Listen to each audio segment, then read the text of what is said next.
안녕하십니까. 정토근 의원입니다.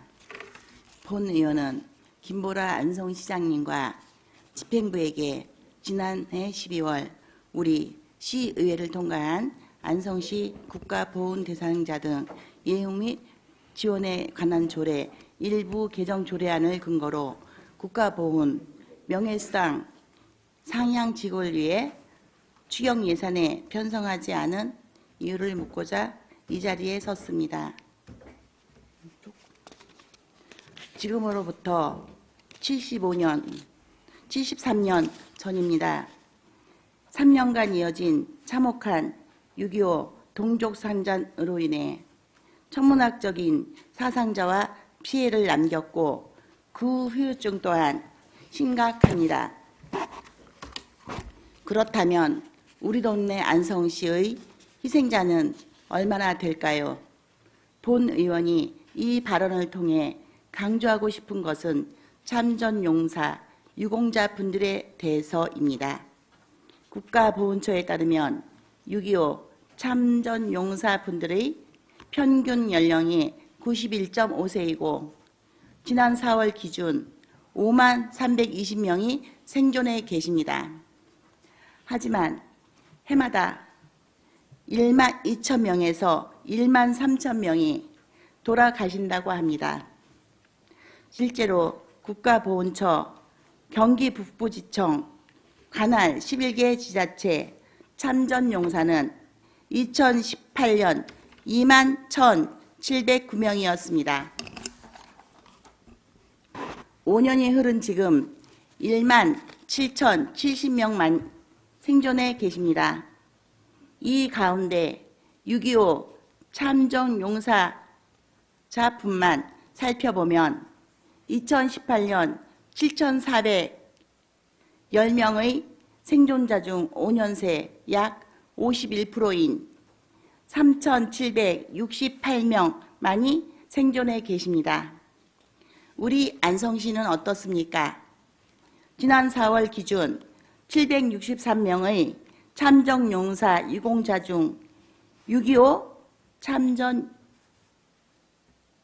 유공자분만 193명이 생존해 계십니다. 이 참전 유공자분들은 해마다 50명가량이 돌아가신다고 합니다.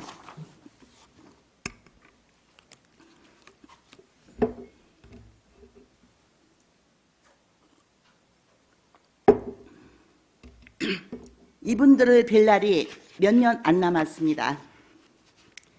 시간이 없습니다.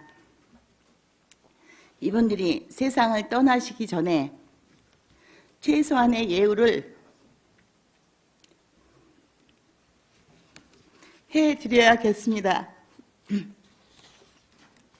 이것이 우리 후예들의 사명이라고 생각합니다.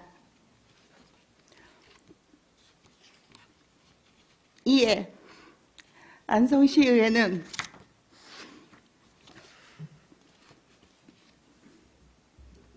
지난해 12월 안성시 국가보훈 대상자 등 예우 및 지원에 관한 조례 일부 개정 조례안을 의결했습니다.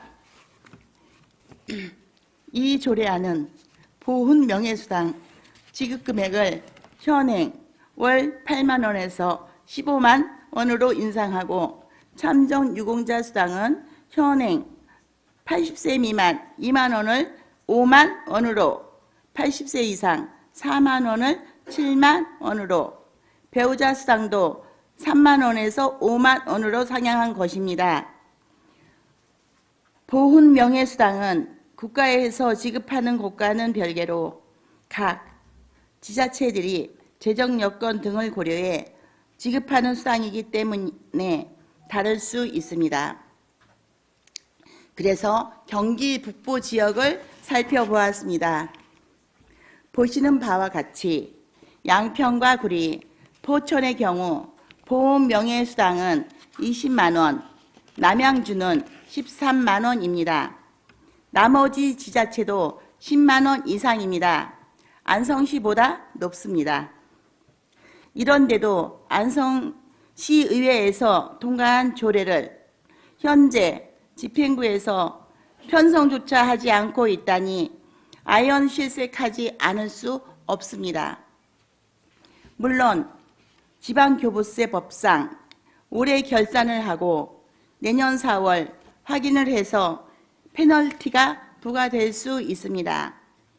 이 입장은 설득력이 부족해 보입니다. 우리 시의 잉여 예산과 예비비는 4천억 원에 이르고 있습니다.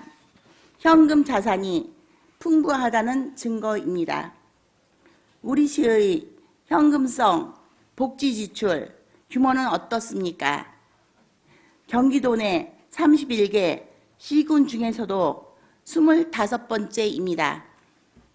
특히 현금성 복지 예산 지출과 관련해서 정부로부터 안성시를 겨냥한 제재 조치나 어떠한 지침도 받은 적도 없지 않습니까? 따라서 상향 의결된 조례에 따라 보훈 명예수당 인상분 9억 원을 늘리더라도 큰 문제가 되지 않는다고 사료됩니다. 국가보훈 명예수당 대상자를 늘 대부분은 국가를 위해 희생했다라는 자부심을 갖고 있습니다. 그분들에 대한 예우는 목숨 값이거나 고통의 값입니다. 그래도 그 값이 우리 동네 시장님의 명분도 부족한 공무국의 여행 1등석과 숙박비만도 못하게 여겨진다면 얼마나 비참하겠습니까? 후회는 아무리 빨라야 행위 뒤에 온다고 했습니다. 더 늦기 전에, 더 후회하기 전에 보훈 명예수당 인상 지급을 위한 예산 확보를 촉구합니다. 그래서 우리 동네 안성시의 지방 역사에 부끄러운 기록이 되지 않도록 초당적으로 노력해야 할 것입니다. 우리는 흔히 국민의 생명, 재산 보호를 위해 헌신하신 국가유공자와 보훈 보상 대상자 분들을 위해 더욱 노력하겠다고 맹세하고 있습니다. 이에 본 의원은 보훈의 달 6월을 앞두고 김보라 안성시장님과 안성시 집행부에게 보다 전향적인 태세 전환을 촉구합니다. 다시 한번 국가를 위해 희생하신 분들에게 머리를 숙입니다. 지금까지 경청해 주셔서 감사합니다.